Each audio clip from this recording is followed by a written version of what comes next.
ერთი კვირის განმავლობაში გამჭირებული არის და ადამიანებთან და ყველა დროებთან კომუნიკაცია გქონდა.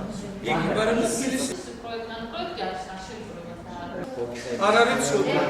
ჩვენ მაგ გავგზავნეთ როგორც ხდება ხოლმე თეატრები როგორც აგზავნიან ხოლმე ფესტივალზე, ბევრ ფესტივალზე და ერთ-ერთი გამოხმაურება მოყვა პარიზიდან. მელოტი მომღერალი ქალი ეს არის აბსურდის თეატრი, ესეც ანუ აბსურდის თეატრი როგორც ესეც ჩვენ ქალაქში პირველად დაიდგა, ამით უფრო საინტერესოა და ჩვენთვის როგორც ესეთ დამწყები მსახიობებისთვის, დამწყები რეჟისორებისთვის ეს არის ძალიან დიდი ნაბიჯი და ალბათ ამას შემდგომ მოყვება უფრო და უფრო სხვა ფესტივალები და უფრო დიდ ნაბიჯი. ბათუმის ხელოვნების უნივერსიტეტმა ამ ფესტივალზე ექსპერიმენტალური დასის გასაგზავნად გამოყო დაახლოებით 5600 ლარამდე.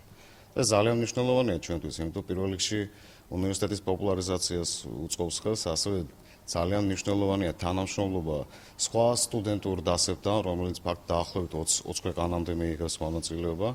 ამიტომ უნივერსიტეტისთვის ეს ძალიან მნიშვნელოვანია ასეთი კულტურული და შემოქმედებითი ურთიერთობები. ჩვენ ვართ ძალიან მოხარულები, რომ ამ სპექტაკლს წარმატება ხვდათ წილად და ფინანსურად მხარს უჭერთ და არა მხოლოდ ფინანსურად, ყველაფერს გავაკეთებთ იმისათვის, რომ ამათი იქ გამგზავრება იყოს კარგად ორგანიზებული და შემოქმედებით მხარეს რაც შეეხება, იმედი გვაქვს, რომ გამართლება.